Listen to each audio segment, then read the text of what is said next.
Welcome back to the EventBuzz podcast, where we are discussing all things events with industry experts. Our next guest, Bill Corbett, is a seasoned PR and media relations expert with over 30 years experience. He has promoted hundreds of events, including business trade shows, carnivals, fairs, festivals, charity events, and so much more, all including development of promotional plans, crisis management, and event media coverage. He also serves as an executive board member of the Marty Lyons Foundation, a not-for-profit organization that has granted over 7,000 wishes for children with chronic and life-threatening illnesses. Let's welcome our next guest to the show. Hey, Bill, thanks for joining us on the show today. We are really excited to have you and get to know more about your background and your experience with the event space. How are you doing today? I'm doing great, Savannah. How are you doing? I'm doing great. I did a little intro for the listeners about you, but why don't we have you just kind of tell us how you got started with the event space in general? Well, my father was involved in some very big events. You might have heard of the Rose Bowl Parade, and he used to run professional tennis matches in the 80s. Actually, the first women's tennis matches with parity, with equal pay in the United States. So that was pretty cool. So I used to go to those matches, and I learned a little bit from watching him organize them and said, hey, that's interesting to be with famous people and to be on events that are televised and some events that got a lot of media coverage. And that kind of got the bug in me. And then we started a firm in the early 90s. And then from that point on, we've been doing PR work and promotional work for events for, a variety of different things, everything from charity golf events to balloon festivals, concerts, home shows, you name it. And I think about 8 to 10 million people have attended events that we've promoted. And the vast majority of those people have purchased tickets. And we work with a lot of other clients that aren't just event related, but everybody has events from now and again, from conferences to, to retreats, to grand openings, celebrations and galas. So it's part of the whole PR media relations package that we offer. And it's fun. We like to be out with people and create these exciting and interesting events. Yeah. And luckily now we're finally seeing more and more events again after the whole pause of about 2 years with the pandemic, which was rough. But yeah, it's finally starting to pick up, which has been really exciting, especially on our end too, because we do events. So we're like, yay. Right. Now I've had a lot, we did a lot of virtuals, but now it's good to be back with people. People are excited about it. They're happy to be back with people. I was at an event the other day. Everybody was really, really jazzed up and business was happening and, good vibes. Yes.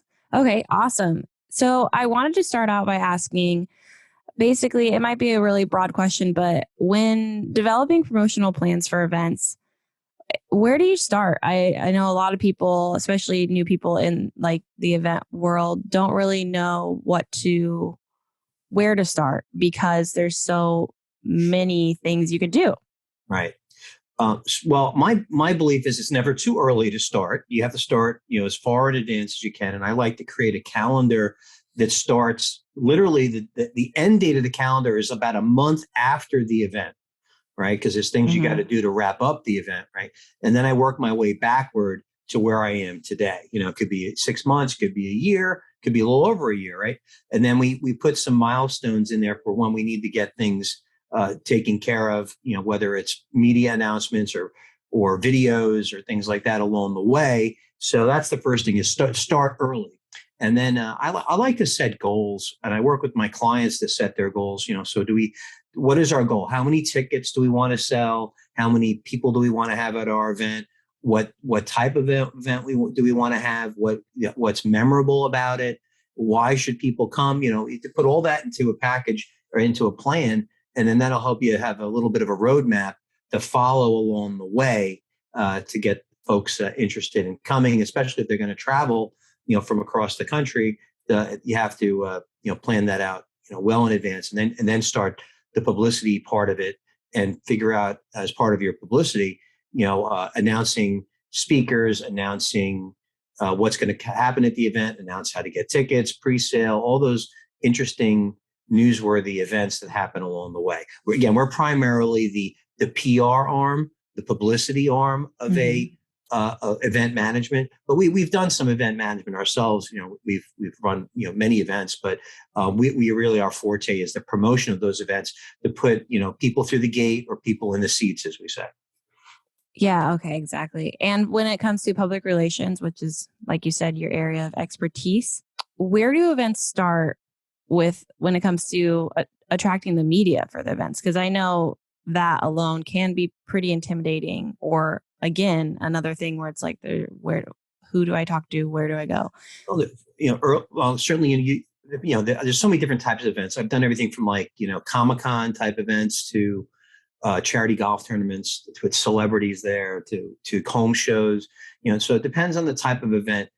But if you can get information ahead of time about who's going to be there, let's just say a celebrity or an act of some kind, or the expert speaker who's your keynoter, at your event, or maybe it's a home show with some new technology for home insulation, whatever it is, right? If you know that in advance, then you can start pitching that out to the media. Well, certainly you're going to do a press release that announces the event and little calendar releases that you can post online and get out. So you want to do that as early as possible to get on the calendar and let people know about it.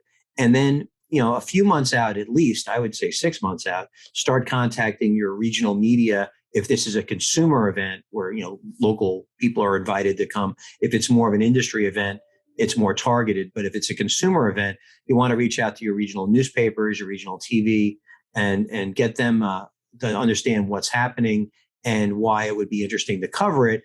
And from a newspaper perspective, if you can provide them with, I did a balloon festival in the past, I've done concerts and other things, you want to get them the photographs, you want to get them the information, you want to get them the key talking points and how that event will be interesting for people from the region to come to. And then certainly how it connects into whether it's entertainment, but if it connects into any kinds of trends, maybe it's a technology show of some kind. Obviously, there's so much home technology now, so that's an interesting trend. If you were doing a home show, or if it's we're back connecting again, and even if it's a comedian or a keynoter, you want to say that, hey, these people are going to be in person and educate them about when it's going to be, and if you have limited ticket sales, you want to start promoting that well ahead of time.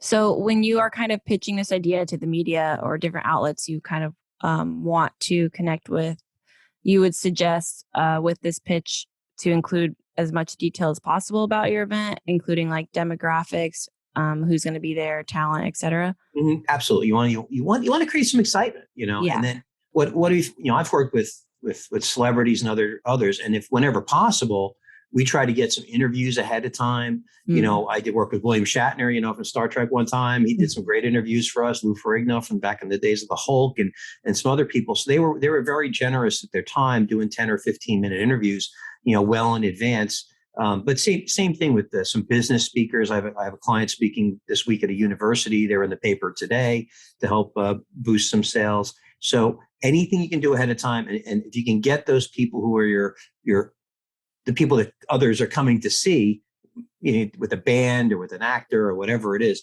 see if you can get them ahead of time. If they don't have time to do it, which is not uncommon, you can still get comments, you can still get a quote, you can still get information, you can still get their headshot, and you can get that information out to the media, well in advance.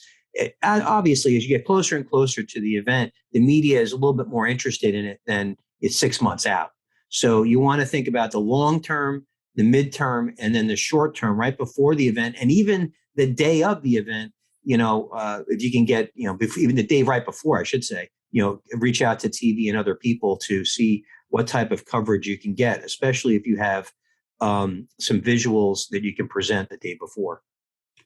Okay, that makes sense. And when it comes to the media and doing interviews or, talking about your event, do you have any tips or some ways to kind of prepare to have a successful media interview? Oh, absolutely. So I don't, and I've even done this. I've had clients that have gotten opportunities to be on TV, and we've done a little practice session with them, and I've not let them go on television because they just weren't ready for it, And that doesn't mean they're bad people, and that doesn't mean that they're not smart people. But it's some special skills that you need to have, or at least practice you need to have to be prepared to do some of these, to do an interview, especially television. It's a little bit more forgiving, obviously, if you're going to do a over the phone interview with a newspaper reporter. But so one, you want to prepare. I always think of interviews as like a performance. An actor wouldn't go on stage if they weren't prepared, to do their role or sing in their Broadway show. If they forgot the words and they forgot their lines, or the lyrics to a song and this dance moves on Broadway, they're not going to be a very successful performer. They're going to not be probably in the next show. So you want to practice this. You want to make sure you have all this information ahead of time, ready and very good. Television, we live in the world of sound bites, and most events, most regional or local events, they're not going to do a long form interview. They're going to do hey, this is coming up at the Civic Center this weekend, right? And they're going to get, hey, the person who's speaking usually has the opportunity to make 3 very quick points. And I call it the rule of 3. It's not, I didn't invent it. There's other people who are trainers who use the same rule, but three key points and very, very quick. The typical TV interview is about 1 minute and 30 seconds long. And the typical quote is between 8 and 15 seconds. So if your expert or your show producer or manager is able to get 2 or 3 15-second quotes, well, that's about half the story, right? So if they know those 3 points down very, very succinctly, why the event is interesting, what's the cost, what's the details, and when it's happening, and really you're missing out if you're not going to be there. Throw in some FOMO, right? And really get that out there in a clear, concise way. Don't be rambling. Don't be umming. Don't be. That's hard. It is. That's why you need to practice, right? Yeah. That's why you're doing even podcasts like this. You want to think about before you do them, and you want to look at your notes and think a little bit about what you're going to say. So that's like a little bit of media 101. The rule of 3. Then you want to do something. You want to teach them a little bit about length of the interview. Again, you don't want to ramble on too long, where to look and what to do. If you are doing a television interview, you don't want to be having crazy hands and looking all over the place. You want to make sure you concentrate on looking at the reporter or the TV camera. And then you also want to be prepared to, invite the media down to cover the event itself. Television interviews, that's one animal. If you're doing newspaper interviews, you can talk a little bit more. You can give a little bit more detail. And it's always important I like to have somebody listen in on a call. And this is not like eavesdropping or anything, but it's when the person is being interviewed, there might be a point where maybe they said the price of a ticket was incorrect, or the opening time was incorrect, or they just wanted to add something. Hey, we don't only have this great technology at the show, we also have X and Y. So you want to maybe follow up with the reporter and give them some details. And maybe the person who's doing the interview doesn't have the images, doesn't have the video clips, and that's really important too. Today is making sure you have. We used to have so many different pictures of, like, say it was a trade show or a Comic-Con type of show. We have headshots of people and we have pictures of technology or whatever, some kind of product. It doesn't really tell the story. Nowadays, if you can have a little video clips of your speakers, video clips of maybe this is an annual event, you have past year video and images, bring that all together. It's very important to archive information from the event you're doing so you can use it to promote the next year's event. I can't even tell you how many times I get called and say, hey, we need some images from last year so we can promote this year. And then they use this year's, in the subsequent years. But I've even had stuff done 3 and 4 and 5 years before that was used. So that's really, really important for media interviews ahead of time. And your interviewee, your show producer, really needs to know the why. Why should people come to this event? Why is it exciting? Why is it interesting? And again, if it's an industry event, the language will be a little bit different. But if you're talking to accountants or you're talking to contractors, whoever you're talking to, the message is going to change a little bit, but you still need to express the why. If you're not going to be there, you're really going to miss out on some opportunity or entertainment or whatever it is. So we talk about the rule of three. It's important to have talking points. It's important to tell people what to expect at the show. And then I also like to make sure we have other people lined up, like your experts who are going to be at your show or at your event, your speakers, your exhibitors, if you're doing a home show or a conference, and have those people all already well ahead of time as well, because that's the flavor of the event. If you're doing a conference, for example, and there's going to be, again, new technology there, maybe it's solar or new applications that can do different things. If they want the publicity too, right? So you want to work as a team. You want the show to help the people who are the exhibitors bring their product to the television stations, because that makes it interesting. And then that's ahead of time. And then they're going to want to come down to the show and see that, that new technology in, being used. I can give you a quick example if we have time. Yeah. I have a client that invented the first vape detector for high schools, right? They put vape detectors in these high schools to catch the kids vaping, and a kid vapes and then the alert goes off. Yeah. And then it goes to never heard of it. A school security or the principal or somebody, and they come down and they tell the kids not to vape or whatever. So, but it's pretty cool technology, right? Yeah. So when they're at trade shows, we coordinate with the trade show producers and say, hey, this is new technology. And then, in Denver and Miami and all these other places where this company has been, local TV stations have come down to interview them. So it helps both the show, it helps my client, and it creates a little buzz. And then almost always they won't be the only ones in the story. They'll talk to another, exhibitor or someone at the show or producer or something like that. So it's a way to leverage each other to create a louder message. Sometimes you got to have some rules if you're a show producer, but in the big scheme of things, you want to get publicity, and that's cool publicity for the entire show, and everybody wins. You got to be a little careful. Sometimes things aren't that interesting, but people think they are. So you got to be a little bit careful in that perspective. So you want to prepare, and you want to prepare your exhibitors and other people ahead of time too. If you're gonna be promoting them as the show producer or show promotional company, you need video from them, you need pictures from them, and you need a little sheet or a press release from them that tells you what their product does. Is it vape detection, or is it other interesting technology that the media would want to know about? So collecting all this information ahead of time. That's why when I said at the beginning, it's never too early to start. You want to be getting all this information and create your checklists and really start promoting it, ahead of time, so that people attend. Yeah. And the media gains interest. Yeah, I feel like too with presenting this information and doing interviews and stuff, you kind of have to make it really digestible, and just like really fast, get to the point. I feel like our attention spans, at least the consumers, are really short now with social media and whatnot. We kind of expect to like know things right away. And what does it tell us why we want it really fast? Do you know what the average attention span of an American is today? Probably really, really short. What is it? 6 seconds. It's the same as a goldfish. That's hard. It's hard to let people know what something is in 6 seconds.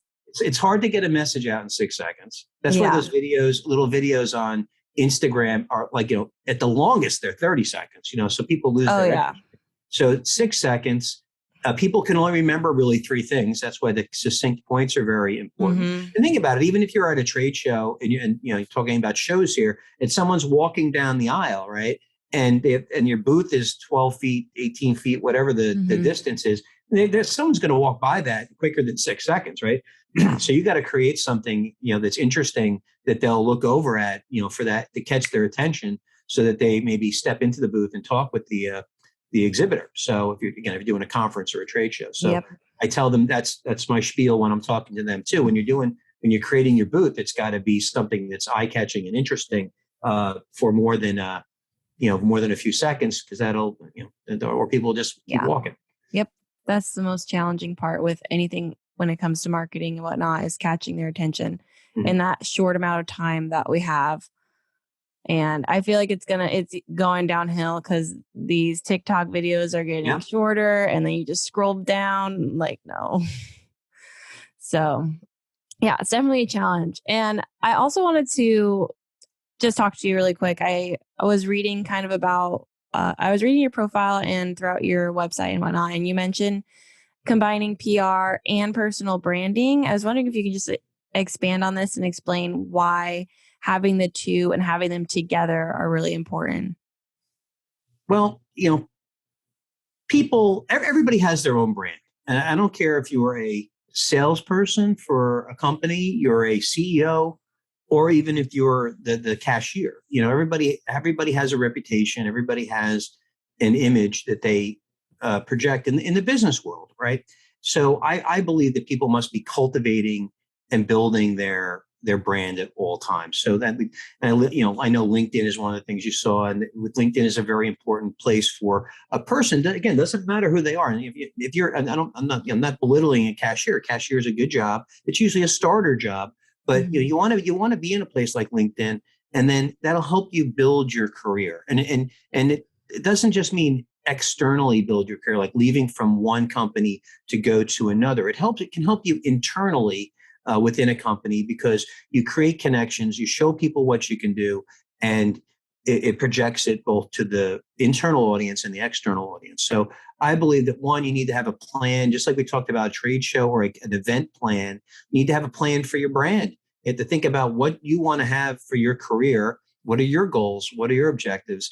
And you want to take a proactive approach to that. We're in a pretty interesting world today where, employers are, need employees, right? And that's a good situation. They always need employees, but it's like especially, important right now because they're having a challenge getting them. But for the employee or the prospective employee, this is a great time to, promote what you do, promote what you like to do, put it out on social media, put it out on LinkedIn, and then show people how you're motivated, interested, and knowledgeable. And that'll help you get a job, and that'll help you move up in your career. So I'm always a believer in maximizing your LinkedIn profile. That means, cultivating it and curating it in a way that talks to people about why you're a good person to work with, or a good person to hire, perhaps, or a good person to work with in terms of, like, work with a PR firm like mine. So you always want to answer the question why, and you want to integrate a lot of things into it. I say your LinkedIn profile is where your personal brand lives, but your content and your posting is how it comes to life, right? So when you curate content in the blogging platform there, that that you can write long form content, which is great. You can share videos on LinkedIn and YouTube and everywhere else, and do all that with goals in mind. Where do you want your career to be? What do you want to be when you grow up? Or how big do you want to be? Or if you're a CEO already, or a manager or owner, you want to be building that brand, because people are attracted to leaders. And in this world of challenging hiring, I'm being asked by CEOs to say, hey, how can I revamp my LinkedIn profile to help show that I'm a good leader, our company's growing, and I'm good to the people that work for me? So we're doing that in a couple of occasions, in a couple of situations right now. So that's really important. So you always want to be building your brand. You always want to be getting out there. I call it ABC, always be connecting. You want to be connecting with as many people as you can and growing that network. That's very, very valuable. Those people that are in your network are the people that you're going to get business from. You're going to get opportunities from. You're going to build relationships with, and who knows where it goes, right? But someone who sits on the sidelines and doesn't do any of these things is not going to have those opportunities presented to them. You have to create your own opportunities in the world, and that's what people have to do. And that's why going to events is great, because you're interacting with people now, like face to face, which is awesome. And you can build those relationships, and then then those people that you meet at trade shows and networking, well, those are the people that you want to integrate into your LinkedIn and integrate into your social media. You may not see them again, maybe ever, if you meet them at a trade show and you never cross paths again, but you could become lifelong LinkedIn contacts and do business with each other, even if you're in different parts of the country, even if you're in different industries, or who knows. And sometimes I've even some people I know in LinkedIn I've only maybe met a couple of times, but they're in different parts of the country. And if I'm in Miami or I'm in Austin or someplace, those are the type of people I would potentially look up, and see if they wanted to get together for lunch, because I'm not normally in those areas. So now you have a contact. And then again, LinkedIn is a great place if you are doing a podcast like this, or if you're in an article in the newspaper, or you're doing an interview on television, if it's business related, you want to share it on those platforms to show and reinforce that you're knowledgeable, you're an expert, and you're worth listening to. And that's really why podcasts and TV interviews, interview experts, and then you need to do whatever you can to expand that audience and have more people listen or see or read the information that you're sharing. And I'm a big believer in sharing. There's a great book by a fellow named Adam Grant. It's a book called Give and Take. And he describes the world as people as givers, takers, and matchers. And there's people who give and share and help others along. And there's the people who take, who really don't care about others. And there's the people who match. And the people who match are networkers and facilitators and people who bring people together. Interestingly enough, we know that takers eventually meet their demise in most cases. Facilitators usually go along pretty well and interact with people. And givers do very well, the ones who are give and think about others. But also givers can take it a little bit too far and give a little bit too much of their time and effort and don't focus on their careers a little bit. So that's a little bit of a warning sign. Some people are really nothing wrong with charity, but you should focus on your career, focus on what you do. And certainly charity can be a component to it, but don't give too much to charity and let your career suffer. So that's a point he makes in the book, and I concur. So so that's a little bit about personal branding and all that. When you build your brand, then the media does become interested in you and your area of expertise. Maybe it's an industry, or maybe it is a regional newspaper or regional business paper, and they'll call you and ask you for your commentary. But usually PR activities are proactive. You have to reach out to the media and plant the seed, if you would, of the idea. And so that's a little bit about that. I did want to make one quick point about special events and promoting them. I'm a big fan of a local connection, and this really helps. We used to do a lot of trade show, home shows. So whenever we did those home shows, we frequently would partner up with a local charity, like a Habitat for Humanity or something like that. Yeah. And we would build homes, on the property of the home show, and or do the framing out part of it, and then they would take that framing part back to the back to where they're building the home, and then partner with charities and charity partnerships and a local connection. Usually, it's almost irresistible, to the media. They know their local charities. They see a visual, guys hammering and gals hammering, a framework of a home together, doing other proactive things to promote charities. We did like a sensory room for folks with on the autism spectrum at a show one time. So things like that, are different, and they create that visual and local interest. And I would be remiss without saying, anytime you can be part of a trend or news, it's helpful. So we talked about the hiring trend, but when you're doing an event, if your speaker is talking about hiring or HR or diversity, those are really hot topics right now. And I would think the media would cover them in advance, and perhaps come down, the day of the event and cover that as well.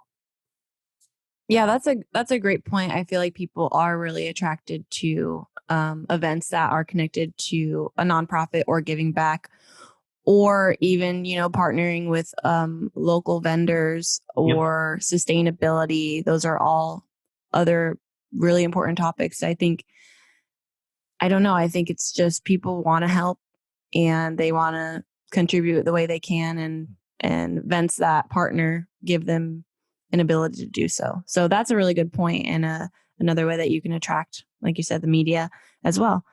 And so for your clients that you work with, I just wanted to touch a bit on, what you do and who you work with before we leave. But is it throughout the States, or? Yeah, I work with clients in the really North America, Canada, United States. I haven't done anything in Mexico in a long time. Occasionally we do stuff overseas, but for the most part, it's North America. Um, and that we've had stories in Hawaii. Haven't hit Alaska yet. That's not, I haven't done anything in Nome or Anchorage yet, but that's on the list. Yeah. But no, we've worked with clients pretty much in every state. Most of our clients are in the New York regional market, and we help them grow out from here. But we also help clients come into here, to because it's a desirable market. We're on Long Island, where it's 3 million people. We're right outside of New York City, so it's a good market for a lot of different types of businesses. Competitive market, but a good market. So we kind of go bring people out and bring people in. We have clients in other parts of the country, and it's good to get out to Florida and Texas, places like that, to get the media to cover them and tell their stories, because that's what we love to do. Is we love to tell the stories of entrepreneurial focused companies and promote their events. And when you talk about personal branding, we love to promote entrepreneurs and CEOs who are visionary people who create interesting things like vape detectors for schools and interesting lighting, displays. And our clients range from a railroad to, I work with a great guy who's a 25-year-old gentleman who has Down syndrome. His name is John Cronin. He has a company called John's Crazy Socks. He's been all over the country, spoken at many events. He and his dad are keynote speakers. So we're working with them to bring them into events. They talk about diversity. They talk about, employing people with differing abilities in the workplace. And it's a pleasure to work with them.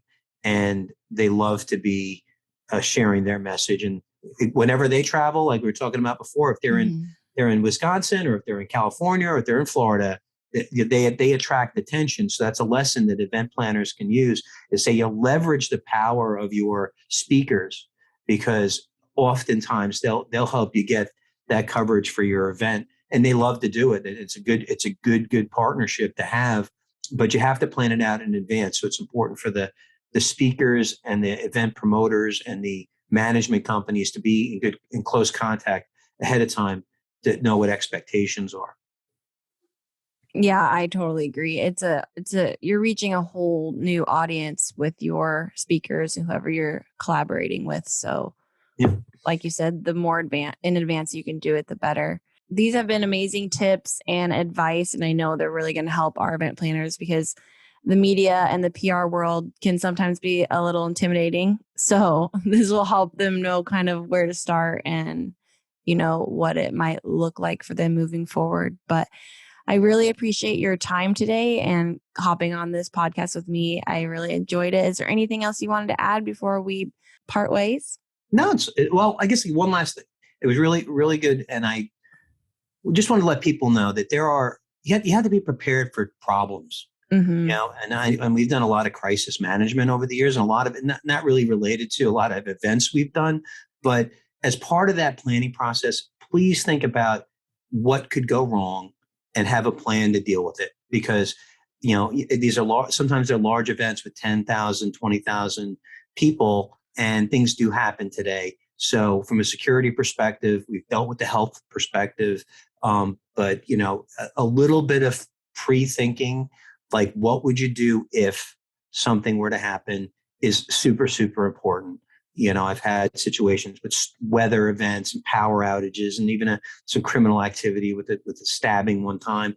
So you want to really be understanding what to do, who to call, and what the event staff should do in that event. A lot of time, if you're at a venue, it's one thing, but if you're at maybe you rented a field or something, or you have a concert, or you have some other situation, you just want to make sure you how to get in touch with law enforcement, police, fire, and be prepared if the media starts covering something that was negative, when you've spent all this time. That's for true. A really long time to run a great event. 5 minutes of bad stuff can ruin an event. If it's a multi-day event, that's one thing, but if it's a one-day event, it shuts you down. That's not good. So you have to think ahead of time. I think the pandemic taught us a lot about thinking ahead of time and being flexible and being that way. But I did want to make that point before we ended, because, we talked about planning, but you want to be prepared, if something bad were to happen, and, that a little bit of preparation makes a big difference. Yeah, that's an excellent point, because you never know. Like you said, you had a stabbing at an event and a little bit of coverage, and now you're an event that had a stabbing, and that's what you're known for. Yep. So, which is so unfortunate. Yeah, you never know, especially in the world we live in today. You never know what could happen. So plan for everything. And again, do it in advance. Do it in advance. So that's the lesson of the day. Plan ahead. Very good. Yep. Thanks, Savannah. I appreciate it. Thank you so much. I appreciate your time.